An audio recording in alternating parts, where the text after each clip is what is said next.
পিছন থেকে হাঁক দিয়ে উঠল তার স্ত্রী জিনিয়া। আচ্ছা, তুমি তোমার ওই ফালতু ল্যাব নামক ওই আস্তাবলে সারাক্ষণ কি করো বলো তো সত্যি করে? কখনো তো দেখলাম না তুমি কোনো কাজের কিছু আবিষ্কার করেছ। খানিকটা বিরক্ত হয়ে আলোক বলল, বুঝতে পেরেছি, নিশ্চয়ই ওই ডাক্তার তোমাকে আমার কাজ সম্পর্কে এমন ধারণা দিয়েছে। ওই ডাক্তারের কি আর সেই ঘিলু আছে আমার কাজগুলি, আমার এক্সপেরিমেন্টগুলি বুঝবার? সুধী শ্রোতামণ্ডলী, আজকের গল্পটি দ্য ওয়াইফ অব দ্য ড্র্যাগনফ্লাই প্রথম ছাপা হয় আজ হতে প্রায় ১০০ বছর আগে উইয়ার্ড টেলস নামক একটি American fantasy horror fiction pulp ম্যাগাজিনে। উইয়ার্ড টেলস এমন একটি ম্যাগাজিন ছিল যেখানে Edwin Baird, HP Lovecraft, Seabury Quinn এবং ক্লার্ক অ্যাশটন স্মিথের মতো বিখ্যাত রাইটাররা তাদের লেখক জীবনের প্রথম দিককার লেখাগুলো নিয়মিত প্রকাশ করতেন। পরবর্তীতে এদের সকলেই জনপ্রিয় লেখক হিসাবে আত্মপ্রকাশ করেন এবং সুখ্যাতি লাভ করেন, এবং অদ্ভুত সব গল্পের জন্য এটি দ্য ইউনিক ম্যাগাজিনের মর্যাদা লাভ করে। আজকের গল্পটি আমেরিকান ফিকশন লেখক পল আর্নস্টের অনবদ্য সৃষ্টি দ্য ওয়াইফ অব দ্য ড্র্যাগনফ্লাই গল্পটি থেকে নেওয়া হয়েছে। বন্ধুরা, আর কথা না বাড়িয়ে আসুন তাহলে আমরা সকলে একসাথে অসাধারণ এই গল্পটি উপভোগ করি।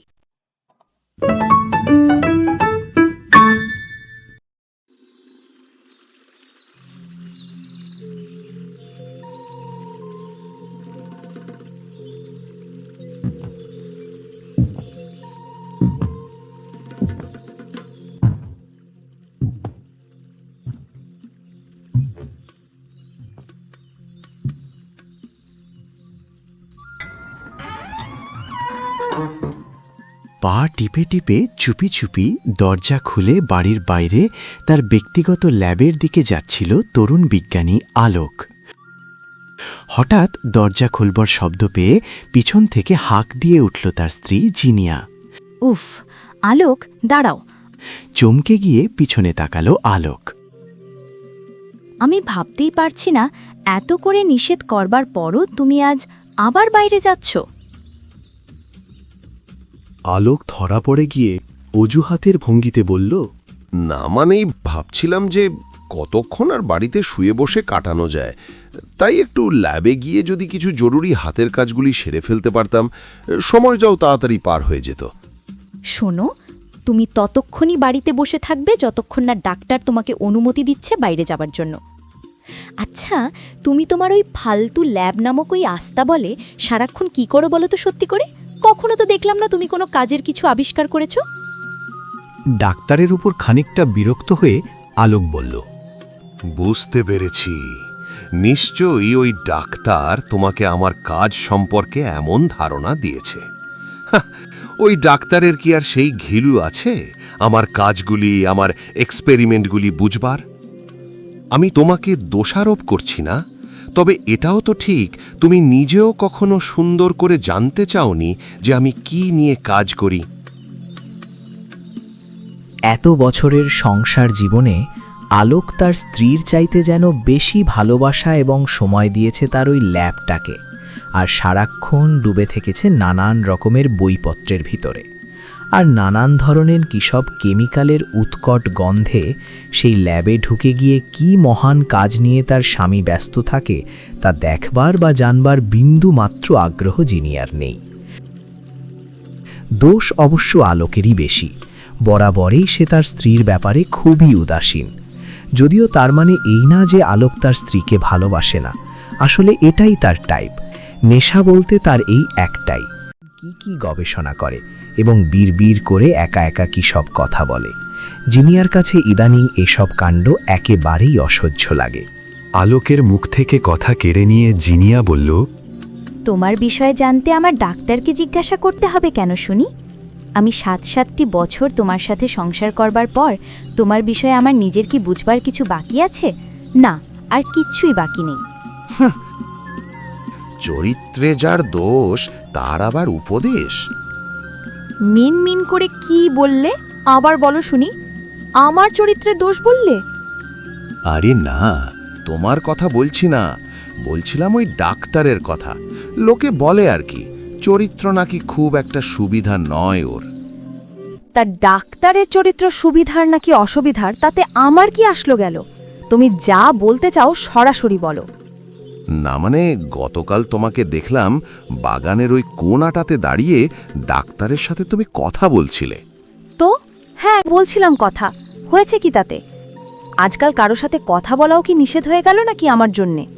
আরে না, নিষেধ হতে যাবে কেন? তবে মনে হলো তোমরা একটু আড়ালে দাঁড়িয়ে কথা বলছিলে, যেন হঠাৎ করে কেউ তাকালে দেখতে না পায়। যদিও আমি যা ভাবছি তা নাও হতে পারে, যাকে আমার এমনি মনে হলো তাই বললাম আর কি। গাছের আড়ালে মানে? ও বুঝেছি, আজকাল আমাকে সন্দেহ আর আমার পিছে গোয়েন্দাগিরি করবার এক্সপেরিমেন্ট করছো বুঝি তোমার ওই ল্যাবটাতে। ভালো, তোমার কাছে আর কি বা আশা করা যেতে পারে? তোমার যা খুশি ভাবো, যা খুশি করো। I had enough. তুমি তোমার মতোই থাকো। I don't care anymore.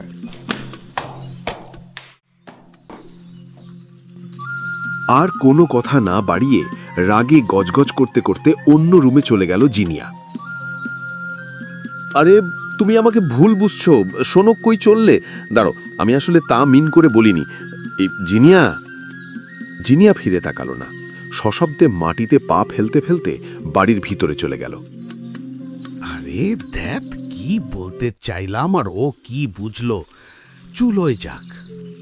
আমি বরং ল্যাবে নিজের কাজ করি গিয়ে।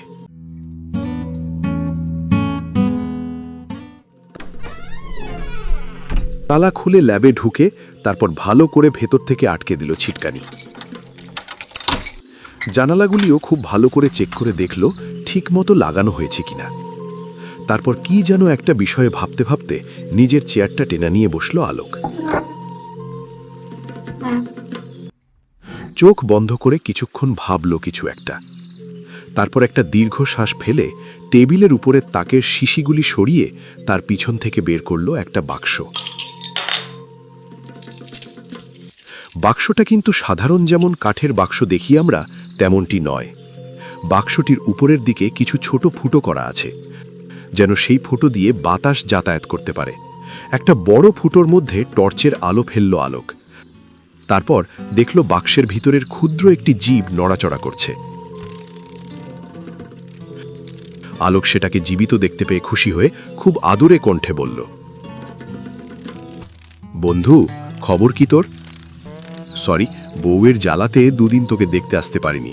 এই দেখ, আজ তোর জন্য কি খাবার নিয়ে এসেছি। পকেট থেকে একটি প্লাস্টিকের ছোট টিউব বের করল।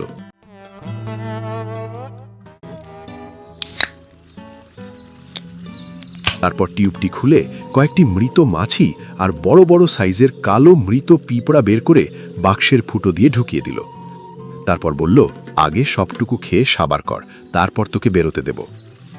ঠিক যেন আলোকের সব কথা বুঝতে পারল জীবটি, তাই খাবারগুলি মিনিটের মধ্যেই খেয়ে সাবার করে দিল। আলোক চারিদিকে সাবধানে তাকিয়ে দেখল জানলার ফাঁক দিয়ে কেউ উকি মেরে দেখছে কিনা। এরপর বাক্সটা খুলে দিল। সাথে সাথে ডানা ঝাপটাতে ঝাপটাতে বেরিয়ে এলো টকটকে লাল রঙের একটি ফড়িং।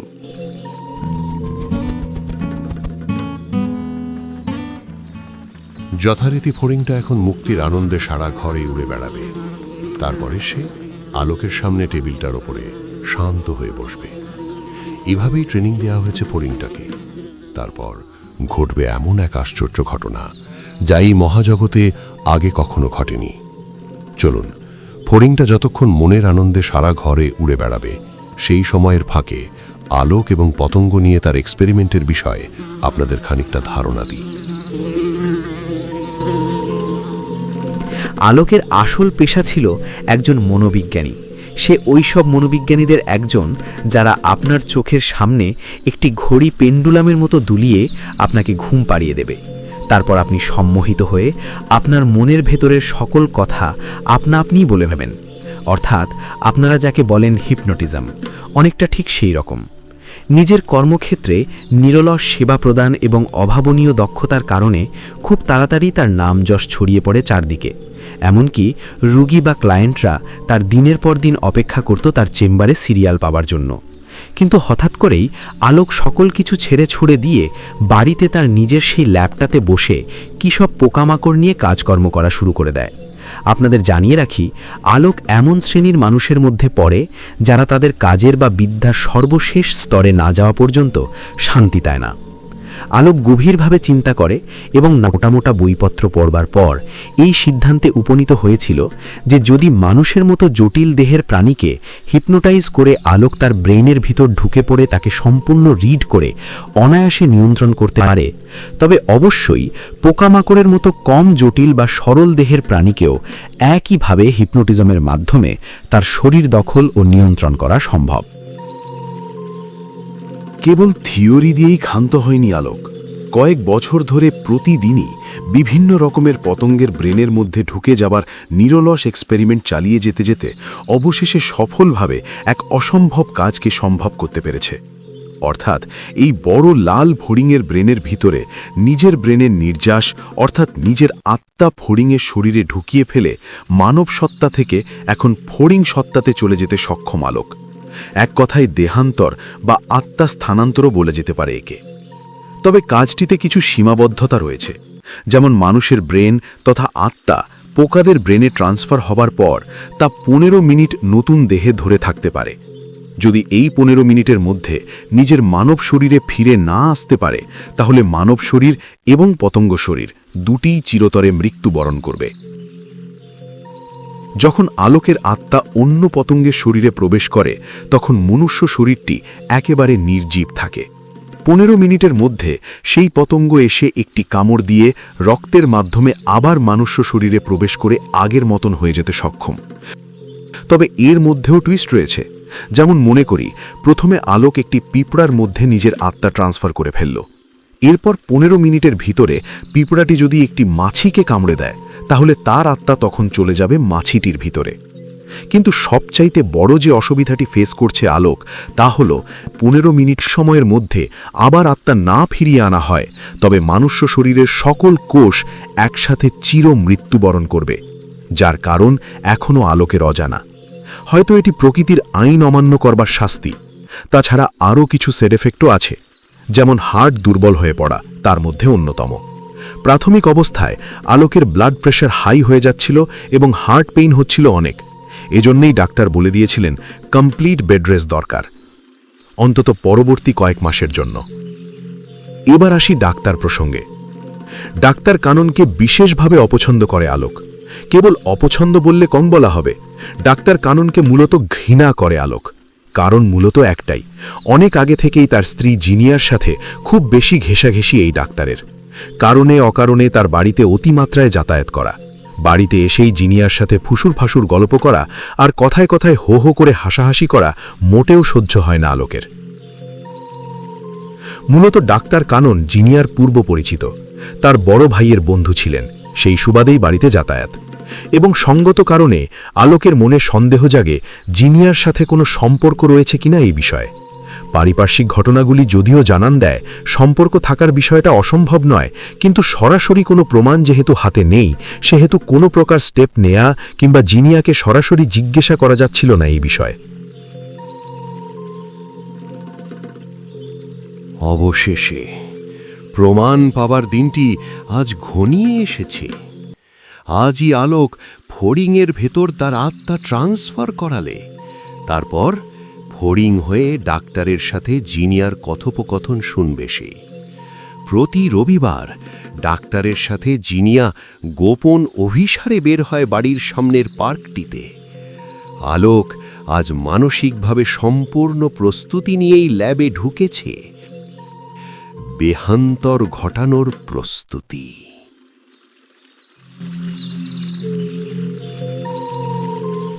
আত্মা ট্রান্সফরমেশনের প্রক্রিয়াটি খুবই সহজ তার কাছে। প্রথমে ব্রেনকে রিল্যাক্স করবার জন্য 2টি ট্যাবলেট খেয়ে ফেলতে হবে। তারপর নিজেকে নিয়ন্ত্রণ করবার জন্য মেডিটেশনের মাধ্যমে সমস্ত চিন্তা, সমস্ত ভাবনা, সমস্ত কনসেন্ট্রেশন একটি বিন্দুতে নিয়ে আসতে হবে। সেই বিন্দুটি হল 2 চোখের মাঝ বরাবর, ঠিক কপালের নিচের দিকের জায়গাটাতে। তার কিছুক্ষণ পরেই কপালে শিরশির অনুভূত হতে শুরু করবে। সেই শিরশির ভাবটি যখন আলো বেড়ে গিয়ে চরম অবস্থায় গিয়ে পৌঁছবে, ঠিক তখনই ফড়িংটি মুখ দিয়ে কপালের নিচের জায়গাটিতে একটি কামড় দেওয়ানো হবে। এতক্ষণে হয়ে যাবে মানুষের মতো মন এবং ফড়িংয়ের মতো শরীর। অতীত অভিজ্ঞতা অনুযায়ী আলোক খুব ভালো করেই জানে যা সে করতে যাচ্ছে বিষয়টি খুবই ঝুঁকিপূর্ণ। এটা ভুলে যাওয়া চলবে না যে ফড়িং হওয়াতে বিপদের মাত্রাও বেশি। যেমন পার্কের গাছপালার ডালে নানান পাখির বাসা থাকতে পারে এবং যে কোনো সময় তাকে ধরে খেয়ে ফেলতে পারে পাখিগুলি। কিংবা কিছু দুষ্ট ছেলের দল আছে যারা ফড়িং ধরে লেজের মধ্যে সুতা বেঁধে ঘুড়ি ওড়ানো খেলতে ভালোবাসে। বিষয়গুলি নিয়ে সব সময় সজাগ থাকতে হবে।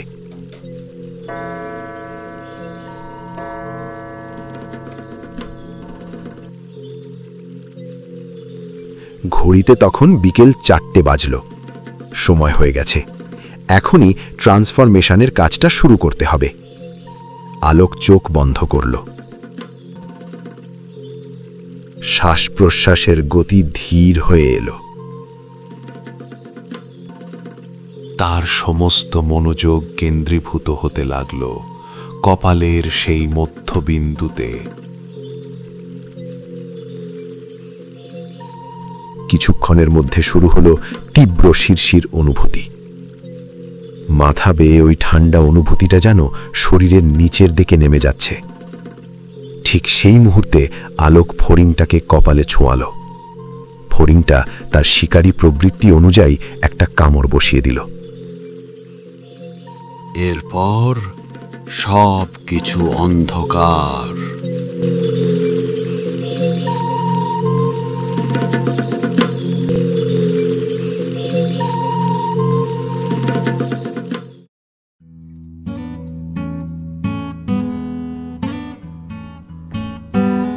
আলোক এখন আর আলোক নয়, সে এখন একটি টকটকে লাল রঙের ফড়িং।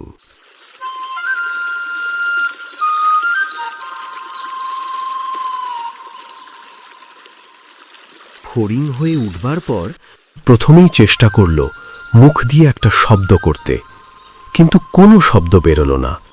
শব্দ বের হবারও কথা নয়, মানুষের মতো কণ্ঠনালী তো আর ফড়িংয়ের থাকে না। এরপর সে হাঁটতে চেষ্টা করতে গিয়ে টেবিল থেকে পড়ে গেল মেঝেতে, কিন্তু ব্যথা পেল না কোনো। তখনই মনে পড়ল সে তো এখন একটি ফড়িং, তার রয়েছে 4টি ডানা। ডানা থাকতে হঠাৎ দরকার কি? সামনের ডানা দুটি বেশ শক্তপোক্ত মনে হলো, পিছনের দুটি খানিকটা বড় আর নরম। সামনের দুটি ডানা দিয়ে উঠতে চেষ্টা করে ব্যর্থ হলো আলোক, মানে ফড়িংটি। তখনই মনে পড়ল পতঙ্গ বিজ্ঞান বইয়ে সে পড়েছিল ফড়িং উড়বার জন্য পিছনের বড় ডানাগুলি ব্যবহার করে থাকে। এরপর পিছনের ডানা দুটি সামান্য একটু ঝাপটা মারতেই দেখল যে সে চমৎকার উঠতে পারছে এখন।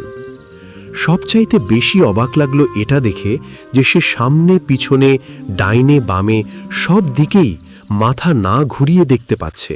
তাছাড়া তার কোনো কান না থাকলেও শরীরের ক্ষুদ্র ক্ষুদ্র রোমগুলি দিয়ে বাতাসের কম্পন অনুভব করে সবকিছু শুনতে পাচ্ছে। পদ্ধতিটি তার খুবই ইন্টারেস্টিং মনে হলো। শব্দ শুনবার নতুন এই অভিজ্ঞতা নিয়ে ভবিষ্যতে একটি বই লিখবার কথাও মনে মনে চিন্তা করে ফেলল ফড়িংটি। জানলার ফাঁক দিয়ে বের হবার আগে দেয়াল ঘড়ির সময়টি দেখে নিল, তারপর ছুটল পার্কের দিকে, যেখানে তার স্ত্রী আর বদমাইশ ডাক্তার তার বিরুদ্ধে কি ষড়যন্ত্র করছে তা নিজ কানে শোনবার জন্য এই অপ্রার্থিব ঝুঁকি নিয়ে দ্রুত উড়ে যেতে লাগলো পার্কের দিকে। এদিকে দেশের স্বনামধন্য সাইকোলজিস্ট আলোক নির্জীব অথচ মৃত নয় এমন অবস্থায়, অর্থাৎ যাকে আমরা আত্মা বলি, সেই আত্মাবিহীন অবস্থায় ল্যাবের ভিতরে পড়ে রইল। যে কেউ দেখলে বলবে এটি একটি মৃত লোকের শরীর। সত্যি বলতে কি, আলোক এখন জীবিত এবং মৃত অবস্থার ঠিক মাঝামাঝি একটা স্টেজে পড়ে রইল। দূর থেকে পার্কিং লটে ডাক্তারের নীল গাড়িটি দেখা যাচ্ছে। পার্কটা বেশ বড়, অনেকেই সেখানে বেড়াতে এসেছে। বহু মানুষের ভিড়ে জিনিয়ার ডাক্তারকে খুঁজে পেতে দেরি হলো না ফড়িংয়ের। পার্কের শেষ প্রান্তে এক ঝোপের আড়ালে জিনিয়ার হাত ধরে ডাক্তার কথা বলছে। আস্তে করে ওদের দুজনের মাথার উপরের বড় ঝোপটাতে গিয়ে বসল ফড়িংটা। আজ সব কথা স্পষ্ট শুনতে পাচ্ছে সে। আমি অনেক ভেবেচিন্তে আমাদের সকলের ভালোর জন্যই বলছি কথাগুলি। জিনিয়া ডাক্তারের হাত থেকে নিজের হাতটা ছাড়িয়ে নিয়ে বলল, দেখি হাতটা ছাড়ো। তুমি জানো না, আলোক আমাদের সন্দেহ করে। অসহায় ভঙ্গিতে জিনিয়া বলল, ইদানিং ওর কথাবার্তা শুনে মনে হচ্ছে সম্ভবত আমাদের পিছনে স্পাই লাগিয়েছে। তুমি অযথা ভয় পাচ্ছ ডিয়ার। এখান থেকে 100 গজ দূর পর্যন্ত সব দেখা যাচ্ছে। কেউ আসলে আমরা তাকে আগে দেখতে পাবো। তাকিয়ে দেখো, কেউ নেই কোথাও। না গো, তবুও আমাদের আরো সাবধান হতে হবে। আর মনে হয় লুকিয়ে দেখা করা চলবে না। দেখা করা চলবে না মানে? তোমাকে না দেখতে পেলে আমি মরেই যাব। আচ্ছা ঠিক আছে ঠিক আছে, হব, আরো সাবধান হব। কিন্তু আমি যে কথাটা বললাম সেটা আরো সিরিয়াসলি নিতেই হবে তোমাকে। তোমাকে খুব তাড়াতাড়ি ওই আধ পাগলটাকে ছেড়ে আসতেই হবে। এতে আমাদের সকলেরই মঙ্গল। কথাগুলি আরও ভালোভাবে শুনবার জন্য লাফ দিয়ে একটু এগিয়ে এসে ঝোপের এক পাতলা ডালে বসল আলোক, মানে ফড়িংটা। এখন দূরত্ব মাত্র কয়েক ফুট। বলে চলছে ডাক্তার, জিনিয়া, মন দিয়ে শোনো যা বলছি আমি। আলোক তোমার স্বামী হিসাবে একেবারে অযোগ্য। দেখছো না, কথা নেই, বার্তা নেই, সবকিছু ছেড়ে দিয়ে সারাক্ষণ কি সব পোকামাকড় নিয়ে পড়ে থাকে। একেবারে অপদার্থ। তোমার কথা মানছি, কিন্তু ওকে ছেড়ে কি করে যাব আমি, বলো? আলোক যদিও আধা পাগল, কিন্তু মানে সত্যি বলতে কি, হাজার হলেও ও আমার স্বামী। তাছাড়া মানুষ হিসেবেও ততটা খারাপ নয়। কেবল কয়েকটা বিষয় যদি যাক সে কথা। জিনিয়া বলল, কিন্তু ওকে ছেড়ে দেবার মতো যৌক্তিক কোনো কারণ তো আমার হাতে নেই, দেখতেই পাচ্ছ। কি বলছো? যৌক্তিক কারণ নেই? এমন অপদার্থ একজনের সাথে সারা জীবন কি করে থাকবে তুমি? না না, আমাকে যদি তুমি সত্যিই ভালোবেসে থাকো, তবে আজই তোমার কাপড় চোপড় নিয়ে আমার সাথে চলে এসো। আমি ডিভোর্সের যাবতীয় বিষয় উকিলের সাথে আলাপ করে রাখব। যতদিন না ডিভোর্স ফাইনাল হচ্ছে, তুমি না হয় আমার বোনের বাড়ি গিয়ে তার সাথে থাকবে। কি বাসো তো ভালো আমাকে, নাকি? জিনিয়া কিছু একটা বলতে যাবে ঠিক তখনই হঠাৎ একটা ফড়িং কোথেকে যেন উড়ে এসে ডাক্তারের মুখের সামনে এসে পড়ল। ভয় পেয়ে কয়েক পা পিছিয়ে গিয়ে আতঙ্কে চেঁচিয়ে উঠল জিনিয়া, মাগো, ওটা কি এদিকেই উড়ে আসছে? মাথা থেকে ক্যাপটা তুলে নিয়ে ডাক্তার এটাকে মারবার আগেই উড়ে ঝোপের আড়ালে পালিয়ে গেল ফড়িংটা। এই যা, পালিয়ে গেল।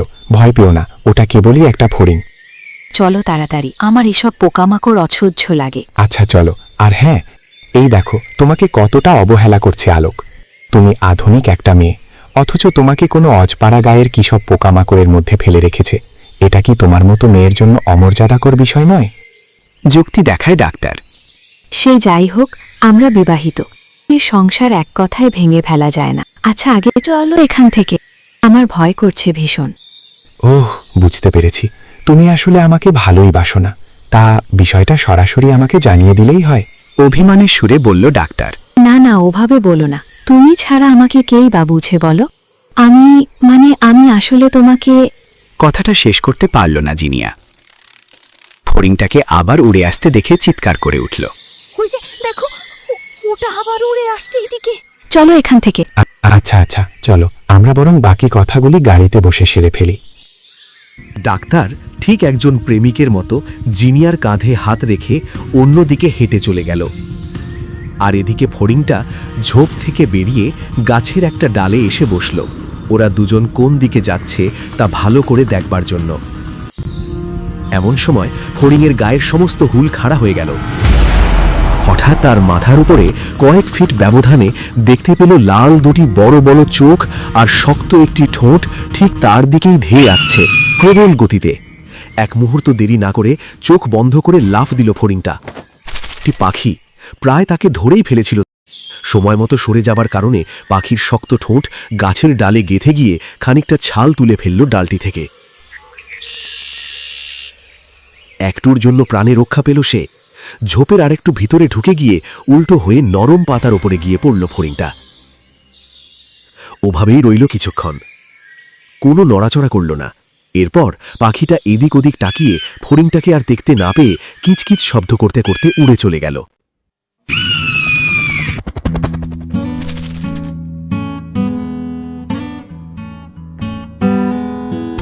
পাখির শব্দ একটু দূরে চলে যেতেই ঝোপের অন্ধকারে নরম পাতাটার থেকে উঠে সোজা হয়ে দাঁড়াবার জন্য পাখা ঝাপটাতে গিয়ে ভয়ে হিম হয়ে এলো। তার 4টে ডানাই যেন আটকে ধরেছে কেউ। সকল শক্তি দিয়ে চেষ্টা করেও লাভ হলো না। সে বুঝতে পারল আরো বড় বিপদে পড়ে গেছে সে। ঝোপের ভিতরে নরম পাতা ভেবে উল্টো হয়ে যার উপর পড়েছিল সে, সেই নরম ওই পাতাটি মোটেও কোনো পাতা ছিল না। ওটি ছিল নরম সুতো দিয়ে গাঁথা এক মরণ বিছানার ফাঁদ, মাকড়সার জাল। আলোক তার মনুষ্য অন্তর্দৃষ্টি দিয়ে মাথা ঠান্ডা রেখে ভাবতে চেষ্টা করল, কিন্তু যতই ভাবতে লাগলো ততই মৃত্যুময় এক আতঙ্ক যেন তাকে গ্রাস করে ফেলতে লাগলো। এদিকে সময় পেরিয়ে যাচ্ছে, দ্রুত ফিরে যেতে হবে মনুষ্য শরীরে। আবারও সর্বশক্তি দিয়ে চেষ্টা করতে লাগলো। পাখা ঝাপটে ওই আঠালো শরীর থেকে নিজেকে ছাড়িয়ে নিতে চেষ্টা করলো আলোক, কিন্তু নিজেকে ছাড়িয়ে নেওয়া তো দূরের কথা, যেন আরো বেশি করে আটকে যেতে লাগলো সে। মাথা একেবারেই কাজ করছে না। কি হবে এখন তার? মৃত্যু, মৃত্যু। এত করুণ, এত নিষ্ঠুর, এত যাতনাময় মৃত্যুই কি ছিল তার নিয়তি?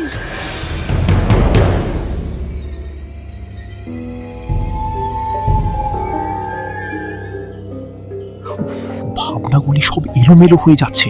এদিকে সময় গড়িয়ে যাচ্ছে। কি করা উচিত এখন? মাথা ঠান্ডা রেখে আর একটু চিন্তা করে দেখা যাক। হঠাৎ তার চোখগুলি যেন একটা ঝিলিক দিয়ে উঠল। মাথাটা খুলে গেল। হ্যাঁ, একটা আশা এখনো আছে। দেহ বদল। ইয়েস, মাকড়সার সাথে দেহ বদল করতে হবে।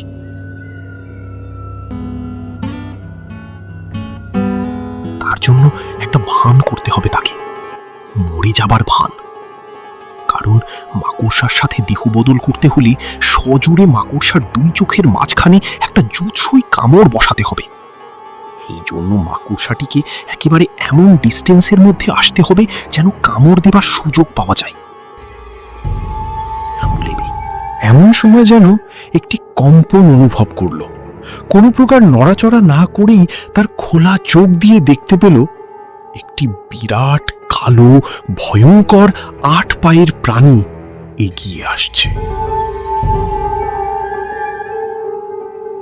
প্রাণীটি আরেকটু কাছে আসে যেন থমকে গেল, যেন তার শরীরের রোমগুলি দিয়ে আটকে পড়া প্রাণীটির প্রাণের স্পন্দন বা কম্পন শুনতে চেষ্টা করল। সময় গড়িয়ে যাচ্ছে, আর মাত্র কয়েকটি মিনিট বাকি। কালো 8 পেয় বিভীষিকাটি আবার জালটি কাঁপিয়ে সামনে আসতে লাগল। এরপর কাছাকাছি এসে লম্বা সরু সূচালো পাগুলি দিয়ে আঘাত করে দেখতে লাগলো ফড়িং মরেছে কিনা। প্রচণ্ড ব্যথায় ডানা ঝাপটানি দিতে গিয়েও দিল না শেষ পর্যন্ত। সহ্য করল সকল আঘাতগুলো। এরপর যখনই একেবারে কাছে এসে যেই না ফড়িংয়ের ঘাড়ে কামড় বসাতে যাবে, অমনি ফড়িংটি বিদ্যুৎ গতিতে ঘুরে গিয়ে পাল্টা কামড় বসিয়ে দিল মাকড়সাটির মাথায় 2 চোখের মাঝামাঝি জায়গাতে। মুহূর্তেই আলোকের আত্মাটি ঢুকে গেল মাকড়সার শরীরে। এবার মাকড়সাটি যেন কিছুর তাড়া অনুভব করতে লাগলো। জালে আটকে যাওয়া মৃত ফড়িংটি খাবার একেবারেই কোনো আগ্রহ দেখালো না মাকড়সাটি, বরং সে ঊর্ধ্বশ্বাসে ছুটে চলল পার্কের বাইরে আলোকের বাড়ির দিকে। আর মাত্র 2 মিনিট বাকি। সমস্ত শক্তি এক করে ছুটে চলছে মাকড়সাটি। একেবারে সময় নেই তার হাতে। চারপাশ দিয়ে মানুষ, গাছপালা, গাড়ি সবকিছু তার কাছে ঘোলাটে লাগলো। এত জোরে জীবনে কখনো ছুটে চলেনি সে। সমস্ত মাথা যেন ঘুরতে লাগলো তার। মনে হলো জ্ঞান হারিয়ে ফেলবে সে। কিন্তু হঠাৎ চোখে পড়ল আলোকের সাদা বাড়িটি।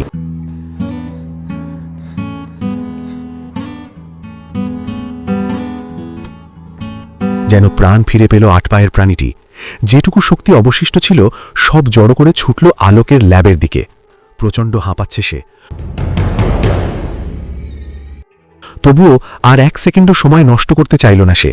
যেন সকল রাস্তা তার মুখস্থ। জানালার খুবই ছোট ফাঁক দিয়ে ল্যাবে ঢুকতে গিয়ে একটি পা যেন আটকে গেল কোথাও। কিন্তু সেদিকে তাকালে চলবে না এখন। পাগলের মতো হ্যাঁচকা টানে শরীরটা ছাড়িয়ে নিয়ে এলো। প্রচণ্ড ব্যথায় কুঁকড়ে উঠল মাকড়সাটি। একটি পা শরীর থেকে আলাদা হয়ে লেগে রইল সেই জানালার ক্ষুদ্র ফাঁকটাতে। তবু সময় নষ্ট করল না সে। কিন্তু এ কি? কোথায় আলোকের শরীর? তাছাড়া সামনের দরজাটা খোলা কেন? দেখল ডাক্তার দরজার বাইরে খোলা জায়গাতে আলোকের দেহটি রেখে বারবার নাড়ি টিপে দেখতে লাগলো প্রাণের কোনো স্পন্দন পাওয়া যায় কিনা। হতভাগ অবস্থায় উদ্বিগ্ন হয়ে তাকিয়ে আছে জিনিয়া। ডাক্তারের মুখে মৃদু হাসি ফুটে উঠল। তাড়াতাড়ি হাসিটি লুকিয়ে ফেলে জিনিয়ার দিকে তাকিয়ে বলল, কিছু মনে করো না জিনিয়া, আমাকে বলতেই হচ্ছে যে ঈশ্বর যা সঠিক তাই করেছেন। আলোক আর নেই, ও মরে গেছে। না, তুমি ভালো করে আরেকবার দেখো না প্লিজ, আরেকটি বার দেখো। আর দেখে কি হবে? হার্ট অ্যাটাক হয়েছে ওর। এক পাক হয়ে ল্যাংড়াতে ল্যাংড়াতে আরেকটু এগিয়ে এলো মাকড়সাটি। প্রচণ্ড ব্যথার মাঝেও তার হাসি পেতে লাগলো। মনে মনে বলতে লাগলো, আমি মৃত, তাই না? দাঁড়াও বাছা ধন, কয়েক সেকেন্ডের মধ্যেই তোমার ডাক্তারি জীবনের সবচেয়ে বড় শখটা খেতে যাচ্ছ তুমি। পিছনে টেবিল ঘড়িতে সময় দেখে নিল সে। এখনো বেশ কয়েক সেকেন্ড বাকি। দরজার অন্ধকার কোণাতে লুকিয়ে পড়ল মাকড়সাটি, যেন দুজনের কেউ দেখতে না পায় তাকে। যখনই ওরা আলোকের শরীর থেকে চোখ ফেরাবে তখনই ছুটে গিয়ে আলোকের কপালের সেই বিন্দুতে কামড়ে দিবে। প্রতীক্ষার মুহূর্ত গুনতে লাগলো মাকড়সাটি। তখন ডাক্তার মাথা ঘুরিয়ে জিনিয়ার দিকে তাকিয়ে বলতে লাগলো, আগে থেকেই হার্টের অবস্থা খুব একটা ভালো ছিল না। আমি অনেকবার বলেছিলাম এত বেশি কাজ না করতে। এই তো সুযোগ, ভাবল মাকড়সাটি। বেরিয়ে এলো দরজার কোণ থেকে। মৃদু ঠাট্টা করে ডাক্তার বলে চলছে, আমি তো ভেবেছিলাম তোমাকে পেতে গেলে হয়তো আমাকে নিজ হাতেই ওকে খুন করতে হবে। যাক, একজন খুনি টাইটেল ধারণ করবার হাত থেকে তো বেঁচে গেলাম। মাকড়সাটি মেঝেতে শুইয়ে রাখা আলোকের পা বেবে উঠতে উঠতে বলতে লাগলো, দাঁড়া বেটা বদমাইশ।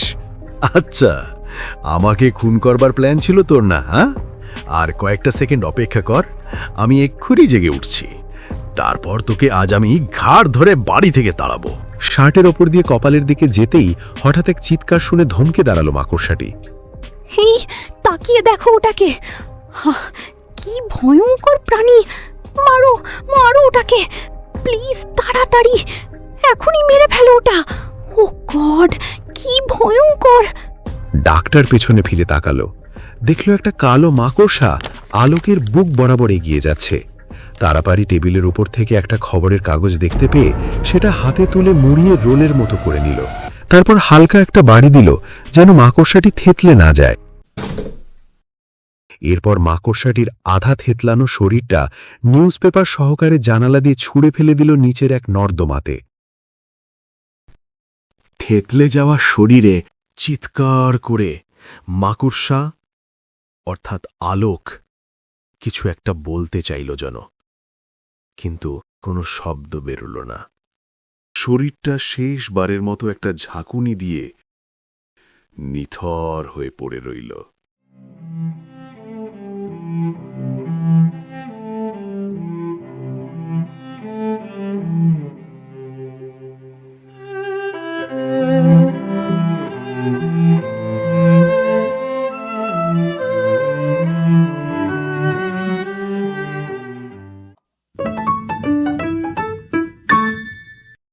বন্ধুরা, এতক্ষণ শুনলেন ছদ্মনাম কেনেথ রোবসন এবং আসল নাম পল আর্নস্টের গল্প অবলম্বনে দ্য ওয়াইফ অফ দ্য ড্র্যাগনফ্লাই। এমন আরও নতুন নতুন গল্প শুনতে আমাদের চ্যানেলটি সাবস্ক্রাইব করে আমাদের সাথেই থাকুন। ধন্যবাদ।